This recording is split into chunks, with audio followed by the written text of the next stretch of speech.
Vamos lá, vamos dar continuidade aqui hoje à nossa saga dessa semana, né? Que é conversar a respeito de algumas soluções para aqueles casos em que você perdeu o comprimento do canal durante uma sessão de atendimento. Lembrando que a gente não tem uma calcificação do canal durante uma sessão, isso não acontece.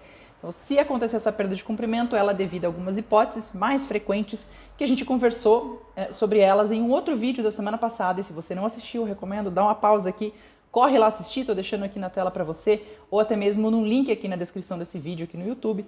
Vai lá, assiste, porque hoje a gente vai falar a respeito da solução da segunda hipótese. E a nossa segunda hipótese é a ocorrência de um degrau, e foi isso que aconteceu ali para você perder o comprimento de um canal que estava descendo inicialmente 20 milímetros, por exemplo, e agora para ali nos seus 15, 16. Muito bem, primeira coisa, é sempre importante reforçar o porquê dessa ocorrência desse degrau, tá? Provavelmente ele aconteceu, é uma forma bastante frequente de um degrau acontecer, quando você usa, às vezes, um instrumento de um calibre excessivo precocemente, tá? Às vezes antes de você fazer um glide path correto daquele canal, e se tratando de um canal mais atrésico, ou com uma curvatura um pouco mais acentuada, e aí você usa instrumentos mais calibrosos, excessivamente calibrosos ainda para aquele momento, e isso ocasiona a formação de um degrau. Tudo bem, já aconteceu, você sabe que era assim que podia evitar, na próxima você vai evitar, mas já aconteceu. E aí o que você pode fazer a respeito? Eu te diria que são 4 passos que podem te ajudar a ultrapassar, superar esse momento depois de haver sido formado esse degrau. E primeira coisa que eu vou falar para você, um passo zero durante a formação, a ocorrência de um degrau, é que você treine a sua paciência, tá? Nessa hora esquece se você vai terminar esse dente nessa sessão ou não, foca em ultrapassar aquele degrau e tá tudo certo, depois você dá continuidade, seja lá nessa mesma sessão, seja numa sessão seguinte. Muito bem, feito isso, trabalhado esse seu estado interno de paciência, aí você vai para os 4 passos que eu vou te falar. O primeiro deles é o seguinte, tenha uma referência do comprimento real em que ocorreu esse degrau, porque no momento que a gente forma um degrau no canal, a gente pode ter causado um pequeno desvio milimétrico. Você tá me ajudando, meu amor? Fica aqui então com a tia, tá? Então, nesse momento, a gente tem uma preocupação muito grande ali com aquele milímetro mesmo final, certo? Até o ponto onde ocorreu o desvio, o degrau em si. Então, o ideal é que você... O ideal é que você, então, trabalhe na retomada do trajeto original do canal 1 milímetro mais ou menos antes daqui. Obrigada, viu? Posso continuar? Deve limpar bastante de seus dentinhos e não deixar cárie, nem deixar doendo. Se deixar doendo, daí pode ligar para saber. Te amo.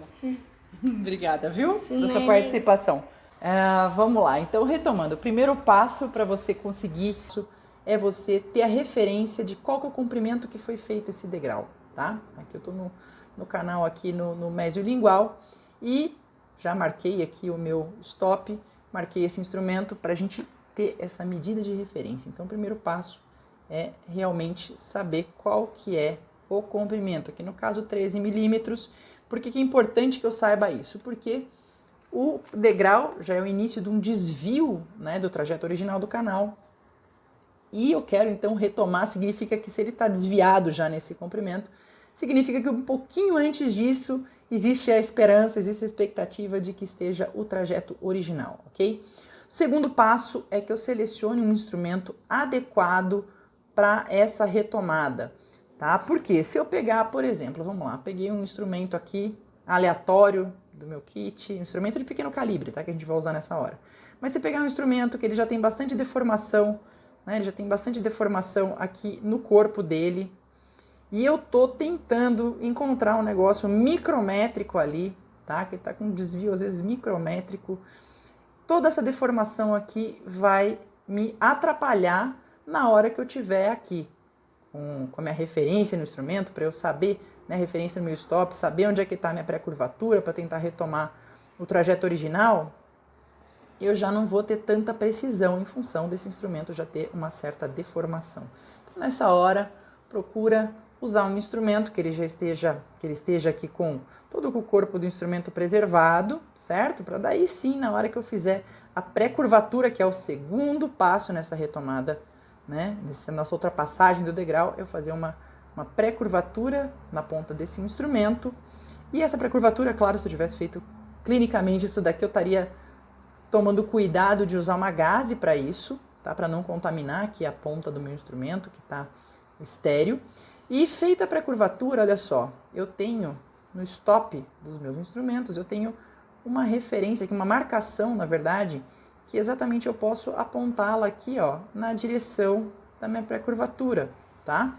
Porque na hora que eu colocar essa lima dentro do canal, eu já não vou saber onde é que está a curvatura que eu preparei, e é interessante que eu saiba, eu tenho que saber para onde que eu estou mirando esse instrumento, tá? Então essa marcação aqui no caso desse instrumento, aqui no stop dele, é uma pequena concavidade nessa superfície, nessa circunferência externa. Isso pode ser também uma marcação, um risquinho preto, enfim. Mas é importante que você, então, ajuste aí a mira, né, dessa sua marcação do stop para a pré-curvatura que você acabou de fazer. E aí, o terceiro passo, depois de preparar o instrumento, depois de você saber a referência da onde que aconteceu aquele degrau, é você saber a anatomia interna dos canais e você saber algumas coisas básicas de anatomia. Por exemplo, para onde que é a direção, a curvatura. Existe alguma curvatura nesse canal, nesses mesiais de molar inferior? Se sim, para onde que é esperado que seja essa curvatura? Porque isso vai te dar uma referência, né, para você pegar, já que esse degrau foi feito, para onde que eu espero encontrar o trajeto original.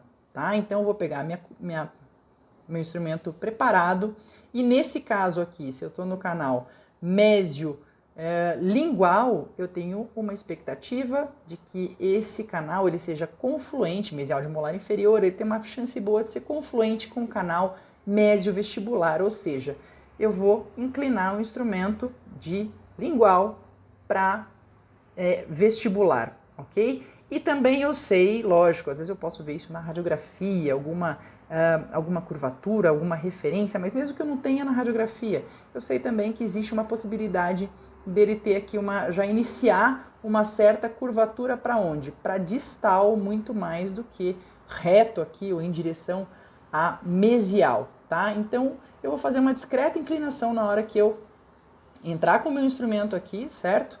Aqui já está, ó, o degrau aqui de cara, ó, o instrumento para aqui em cima, mas eu já estou apontando, olha aqui pela referência, você pode ver que eu já estou apontando o quê? Para disto vestibular, certo?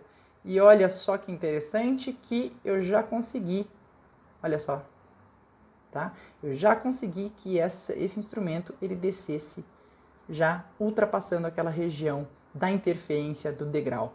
Tá? E agora isso leva a gente agora ao quarto passo, que é, uma vez que eu ultrapassei o degrau, sei que a empolgação é grande, mas nada de tirar logo esse instrumento daqui comemorando e querendo passar logo para outra lima. Primeira coisa que eu vou fazer, que é o nosso quarto passo aqui, é marcar muito bem, olha só, essa ultrapassagem, marcar muito bem esse trajeto retomado. Como é que eu faço isso? Movimentos curtos, ó, de vai e vem, tá? Sem rotacionar esse instrumento, simplesmente para marcar muito bem essa retomada, ok? Isso vai me facilitar na hora que eu for colocar aqui uma lima 15 agora no caso, que seria a sequência. Lembrando que na lima 15, provavelmente eu vou repetir os mesmos passos que eu fiz com a lima 10. Vou pegar um instrumento novo, fazer a pré-curvatura e apontar essa curvatura e mirar essa pré-curvatura com a referência aqui dada pelo stop, que eu fizer esse ajuste do meu stop, eu vou inserir essa lima 15 com a mesma referência que eu inseri a minha lima 10, ok? Maravilha, daí feito isso, aí sim você pode com certeza comemorar que você ultrapassou o degrau. Então se você cuidar desses 4 passos, essa manobra aqui pode ser uma manobra que seja menos estressante e mais rápida para você aí no seu dia a dia.